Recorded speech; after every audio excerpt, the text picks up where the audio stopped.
So, Doctor, what about epigenetics? What's your take? I know you wrote this beautiful book on the younger you, and I'm really, really interested in your concept and your thoughts and vision on longevity. I think science is starting to point to the root cause of aging being some of these predictable changes in the epigenome.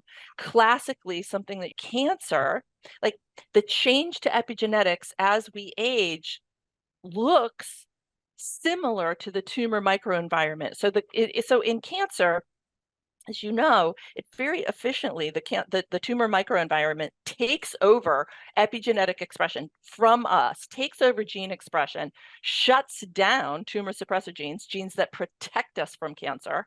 The cancer goes in there like it's so nefarious. It's just so, shuts down these protective genes and turns on genes that promote cancer. But when you look at the aging epigenome, these similar changes are happening. We start to shut down our own tumor suppressor genes as we age. We start to turn on these genes called oncogenes that drive cancer forward. This is just part of the aging phenomena, and this is really a fundamental reason why aging is the biggest risk factor for cancer. So then the question becomes, can we manipulate what's happening at that epigenetic level, at that level that seems to be driving aging forward?